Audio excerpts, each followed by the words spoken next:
Hi hello ಎಲ್ರಿಗೂ ನಮಸ್ಕಾರ. Welcome to Chandana Pradeep Mysuru vlogs. ನಾನು ನಿಮ್ಮ ಚಂದನ. ನಾನಿವತ್ತು ನಿಮಗೆ ಶೇರ್ ಮಾಡ್ತಾ ಇರೋದು ಬಾಂಗ್ಡಾ ಫಿಶ್ ಡೀಪ್ ಫ್ರೈ ಮಾಡೋದು ಹೇಗೆ ಅನ್ನೋದನ್ನು ತೋರಿಸ್ಬೇಕು ಅಂತ ಅಂದ್ಕೊಂಡಿದ್ದೀನಿ. ಇದಂತೂ ಸಖತ್ ಕ್ರಿಸ್ಪಿ ಆ್ಯಂಡ್ ಟೇಸ್ಟಿ ಆಗಿರುತ್ತೆ ಅಂತಲೇ ಹೇಳ್ಬೋದು. ಹಾಗಾದರೆ ಬನ್ನಿ ಹೇಗೆ ಮಾಡೋದು ಅಂತ ಹೇಳ್ತೀನಿ. ನಾನಿಲ್ಲಿ 1 kg ಫಿಶ್ ತೊಗೊಂಡಿದ್ದೀನಿ. ಈ ಒಂದು ಫಿಶ್ ಫ್ರೈಗೆ ಬೇಕಾಗಿರುವ ಮಸಾಲೆ ಹೇಗೆ ಮಾಡ್ಕೊಳ್ಳೋದು ಅಂದರೆ 2 ಟೇಬಲ್ ಸ್ಪೂನ್ ಶುಂಠಿ ಬೆಳ್ಳುಳ್ಳಿ ಪೇಸ್ಟ್ ತೊಗೊಂಡಿದ್ದೀನಿ. ಹಾಗೆ ರುಚಿಗೆ ತಕ್ಕಷ್ಟು ಉಪ್ಪು, ಹಾಗೆ 1 ಟೇಬಲ್ ಸ್ಪೂನಷ್ಟು ಅರಿಶಿನ ಪುಡಿ, ಹಾಗೆ ರುಚಿಗೆ ನಿಮಗೆ ಎಷ್ಟು ಬೇಕು ಖಾರ ಅಷ್ಟು ನಾನು ಇಲ್ಲಿ 2 ಸ್ಪೂನ್ ಖಾರದ ಪುಡಿಯನ್ನು ತೊಗೊಂಡಿದ್ದೀನಿ. ಹಾಗೆ 2 ಸ್ಪೂನು ಧನಿಯಾ ಪುಡಿಯನ್ನು ಕೂಡ ನಾನು ಇಲ್ಲಿ ತೊಗೊಂಡಿದ್ದೀನಿ. ನಂತರ ಇದಕ್ಕೆ 1 ಟೇಬಲ್ ಸ್ಪೂನಷ್ಟು ಗರಂ ಮಸಾಲೆಯನ್ನು ನಾನು ಹಾಕ್ಕೊಂಡಿದ್ದೀನಿ. ನೆಕ್ಸ್ಟ್ ನಾನು ಇದನ್ನು ಪೂರ್ತಿ ವಿನೆಗಾರಲ್ಲಿ ಇದನ್ನು ಕಲಿಸ್ಕೋಬೇಕಾಗುತ್ತೆ. ನೀವು ವಿನೆಗಾರ್ ಇಲ್ಲ ಅಂದರೆ ಅದಕ್ಕೆ ನಿಂಬೆಹಣ್ಣಿನ ರಸನ ಹಾಕ್ಕೊಂಡು ಕಂಪ್ಲೀಟಾಗಿ ನಾವು ಇದನ್ನು ಕಲಿಸ್ಕೋಬೇಕಾಗುತ್ತೆ ಪೇಸ್ಟ್ ರೀತಿ. ನೀವು ಇದಕ್ಕೆ ಯಾವುದೇ ರೀತಿ ನೀರು ಹಾಕಬಾರ್ದು.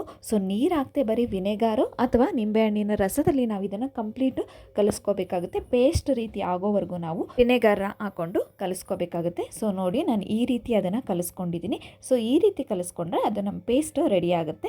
ನಂತರ ನಾನಿಲ್ಲಿ 1 kg ಏನು ಫಿಶ್ ತೊಗೊಂಡಿದ್ದೀನಿ, ಬಾಂಗ್ಡಾ ಫಿಶ್. ಇದನ್ನು ನಾನು ಈ ರೀತಿ ಕಟ್ ಮಾಡ್ಕೋಬೇಕಾಗುತ್ತೆ. ಎಲ್ಲ ಫಿಶನ್ನು ನಾನು ಈ ರೀತಿ ಕಟ್ ಮಾಡ್ಕೊಳ್ಳೋದ್ರಿಂದ ನಾವು ಹಚ್ಚುವಂಥ ಏನು ಮಸಾಲ ಇದೆ ಅದಕ್ಕೆ ಫಿಶ್ಶಿಗೆ ಚೆನ್ನಾಗಿ ಹಿಡಿಯುತ್ತೆ ಅಂತಲೇ ಹೇಳ್ಬೋದು. ಹಾಗಾಗಿ ಎಲ್ಲ ಫಿಶನ್ನು ನಾವು ಈ ರೀತಿ ಕಟ್ ಮಾಡಿಕೊಂಡು ನಾವು ಇಟ್ಕೋಬೇಕು. ನಂತರ ನಾವು ಏನು ಮಸಾಲ ರೆಡಿ ಮಾಡ್ಕೊಂಡಿದ್ದೀನಿ ಅದನ್ನು ನಾನು ಈ ರೀತಿ ಅದು ಪೇಸ್ಟನ್ನು ಹಚ್ಚಬೇಕಾಗುತ್ತೆ. ನೀವಿಲ್ಲಿ ನೋಡ್ತಾ ಇದ್ದೀರಾ ಯಾವ ರೀತಿ ನಾನು ಪೇಸ್ಟನ್ನು ಹಚ್ತಾ ಇದ್ದೀನಿ ಮಸಾಲಾನ ಅಂತ. ಒಳಗಡೆ ಎಲ್ಲದನ್ನು ಕೂಡ ಕ್ಲೀನಾಗಿ ನಾವು ಈ ರೀತಿ ಹಚ್ಚೋದ್ರಿಂದ ಮಸಾಲೆ ಕಂಪ್ಲೀಟ್ ಆ ಫಿಶ್ಶಿಗೆ ಹಿಡಿಯುತ್ತೆ. ತಿನ್ನೋದಕ್ಕೂ ಕೂಡ ತುಂಬಾ ರುಚಿಯಾಗಿರುತ್ತೆ ಅಂತಲೇ ಹೇಳ್ಬೋದು. ನಾವು ಏನು ಖಾರ ಹಾಗೆ ಉಪ್ಪು ಹಾಗೆ ವಿನೆಗರ್ ಹಾಕಿದ್ದೀವಿ. ಅದೆಲ್ಲದೂ ಕೂಡ ಹೊಂದ್ಕೊಂಡು ಫಿಶ್ಶಿಗೆ ಒಂದು ಸಖತ್ ಟೇಸ್ಟ್ ಕೊಡುತ್ತೆ ಅಂತಲೇ ಹೇಳ್ಬೋದು. ನಾವು ಏನು ಒಂದು ಈ ಫಿಶ್ ಡೀಪ್ ಫ್ರೈ ಮಾಡ್ತಾ ಇದ್ದೀವಿ. ಇದಂತೂ ತುಂಬಾ ಕ್ರಿಸ್ಪಿ ಆಗಿರುತ್ತೆ ಅಂತಲೇ ಹೇಳ್ಬೋದು. ಆಲ್ರೆಡಿ ನಾನು ತುಂಬ ಸರಿ ತವಾ ಫ್ರೈನ ಮಾಡಿದ್ದೀನಿ. ಈ ತವಾ ಫ್ರೈ ಮಾಡೋದ್ರಿಂದ ಸಾಫ್ಟಾಗಿ ತಿನ್ನೋಕ್ಕೆ ಒಂಥರ ರುಚಿಯಾಗಿರುತ್ತೆ. ಬಟ್ ಈ ಒಂದು ಡೀಪ್ ಫ್ರೈ ಮಾಡೋದ್ರಿಂದ ಫಿಶು ತುಂಬ ಚೆನ್ನಾಗಿ ಕ್ರಿಸ್ಪಿ ಆಗಿರುತ್ತೆ, ಹಾಗೆ ಎಲ್ಲದೂ ಕೂಡ ಚೆನ್ನಾಗಿ ಬೆಂದಿರುತ್ತೆ ಅಂತಲೇ ಹೇಳ್ಬೋದು ತಿನ್ನೋದಕ್ಕೆ. ಹಾಗಾಗಿ ನಾನು ಇವತ್ತು ಡೀಪ್ ಫ್ರೈನ ಮಾಡ್ತಾ ಇದ್ದೀನಿ. ಈಗ ನಾನು ಎಲ್ಲ ಫಿಶ್ಶಿಗೂ ಕೂಡ ಮಸಾಲೆನೇ ಹಚ್ಚಿ 1 ಅವರ್ ನಾನು ಫ್ರಿಡ್ಜಲ್ಲಿ ಇಡ್ತಾ ಇದ್ದೀನಿ. ನೀವು ಹಾಗೆ ಬೇಕಾದರೂ ಇಡ್ಬೋದು.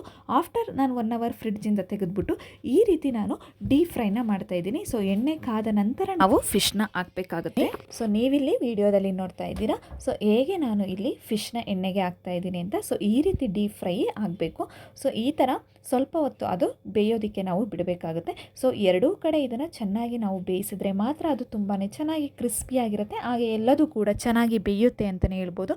ನೀವು ತವಾ ಫ್ರೈಯಲ್ಲಾದರೆ ಸ್ವಲ್ಪ ಎಣ್ಣೆ ಹಾಕ್ಬಿಟ್ಟು ನೀವು ಬೇಯಿಸ್ತೀರಾ. ಬಟ್ ಡೀಪ್ ಫ್ರೈಯಲ್ಲಾದರೆ ತುಂಬ ಎಣ್ಣೆ ಹಾಕ್ಬಿಟ್ಟು ನಾವು ಎರಡೂ ಕಡೆ ಚೆನ್ನಾಗಿ ಬೇಯಿಸೋದ್ರಿಂದ ಅದು ಚೆನ್ನಾಗಿ ಕ್ರಿಸ್ಪಿ ಆಗುತ್ತೆ, ಹಾಗೆ ತುಂಬಾ ಸಖತ್ ಟೇಸ್ಟ್ ಕೊಡುತ್ತೆ ಅಂತಲೇ ಹೇಳ್ಬೋದು. ಹಾಗಾಗಿ ನಾನು ಈ ರೀತಿನ ಅದನ್ನು ಬೇಯಿಸ್ತಾ ಇದ್ದೀನಿ. ಈಗ ನೋಡ್ತಾ ಇದ್ದೀರಾ ನನ್ನ ಫಿಶ್ ರೆಡಿ ಆಗಿದೆ ಯಾವ ರೀತಿ ಅಂತ. ಚೆನ್ನಾಗಿ ಬೆಂದಿದೆ. ಬೆಂದ ಮೇಲೆ ನಿಮಗೆ ಫಿಶ್ ಯಾವ ರೀತಿ ಕಾಣುತ್ತೆ ಅಂತ ತೋರಿಸ್ತಾ ಇದ್ದೀನಿ ನೋಡಿ. ಈಗ ನಾನು 3 ಫಿಶ್ ಹಾಕಿದ್ದೀನಿ ಸದ್ಯಕ್ಕೆ. ಈ ರೀತಿ ನಾನು ಫ್ರೈ ಮಾಡಿ ಅಂದರೆ ಚೆನ್ನಾಗಿ ಅದನ್ನು ಡೀಪ್ ಫ್ರೈ ಮಾಡಿ ತೆಗೆದಿದ್ದೀನಿ. ಯಾವ ರೀತಿ ಕಾಣ್ತಿದೆ ನನ್ನ ಫಿಶು ಸಖತ್ತಾಗಿದೆ ಅಂತಲೇ ಹೇಳ್ಬೋದು ನೋಡೋದಕ್ಕೆ, ಹಾಗೆ ತಿನ್ನೋದಕ್ಕೂ ಕೂಡ ರುಚಿಯಾಗಿದೆ. ಹಾಗಾದರೆ ನೀವು ಈ ಒಂದು ಸಖತ್ crispy and tasty bangda fish deep ಫ್ರೈನ ಟ್ರೈ ಮಾಡಿ ನೋಡಿ ಹೇಗಿದೆ ಅಂತ ನನಗೆ ಕಮೆಂಟ್ ಮಾಡಿ. ಹಾಗೆ ನನ್ನ ಚಾನಲ್ನ ಸಬ್ಸ್ಕ್ರೈಬ್ ಮಾಡೋದು ಮರಿಬೇಡಿ. ಹಾಗೆ ಪಕ್ಕದಲ್ಲಿರೋ ಬೆಲ್ ಐಕನ್ನು ಕೂಡ ಕ್ಲಿಕ್ ಮಾಡಿ. ನಂಗೆ ಹೀಗೆ ಸಪೋರ್ಟ್ ಮಾಡ್ತಾ ಇರಿ. Thank you for watching. Next ವಿಡಿಯೋದಲ್ಲಿ ಸಿಗ್ತೀನಿ.